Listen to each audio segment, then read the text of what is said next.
How is a subpoena Duces Tecum used? A subpoena Duces Tecum is a court order requiring a person to appear before the court with certain documents or papers in hand. The subpoena is essentially a subpoena for production of evidence, and is an important facet of trial law in common law countries. Common law countries include the United States, Great Britain, Canada, and Australia. If a person receives a subpoena Duces Tecum, he must, under penalty of law, gather the specified documents and bring them to court on the appointed day. One of the only ways out of a subpoena Duces Tecum is as showing that the documents are subject to a privilege that exempts their production. One of the characteristic attributes of the common law trial system is the discovery process. In discovery, both parties to litigation have the opportunity to request any and all relevant information from each other. Parties can only surrender information that they actually have, however.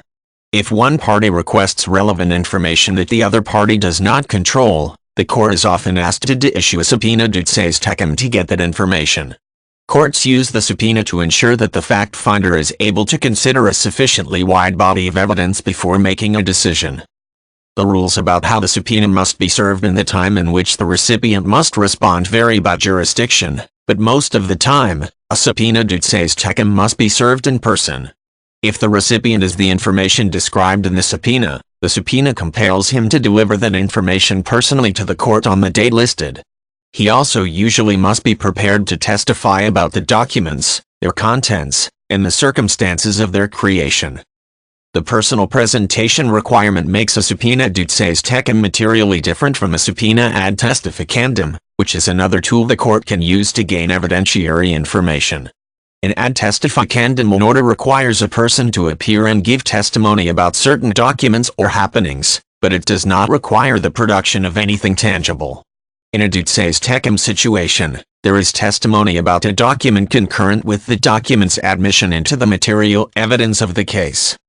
Almost any document can form the basis of a subpoena Duces Tecum. Business records, financial statements, medical records, telephone transcripts, and cell phone records are all examples of documents that can be subpoenaed under a Duces Tecum order. Some of the only documents that are not subject to subpoena are those that are protected by a privilege. Common law jurisdictions recognize, with relative unanimity, a physician-patient privilege, an attorney-client privilege, and a reporter's privilege, among others. The contours of what qualifies as privileged material varies by jurisdiction, but the spirit of each privilege is to protect confidential conversations in situations where treatment, outcomes, or accurate information require trust. Privileged information cannot usually ever be compelled as evidence. The burden is on the subpoena recipient to prove that the requested documents are protected by a privilege. If the recipient cannot make that showing, he usually has no option but to produce the documents in court on the date stipulated.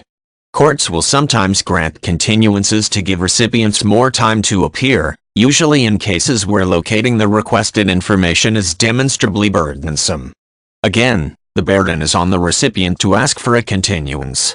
In the absence of a recognized privilege or a continuance, a recipient who fails to respond to a subpoena Duces Tecum can face contempt of court charges, fines, and, in some jurisdictions, jail time for obstructing justice.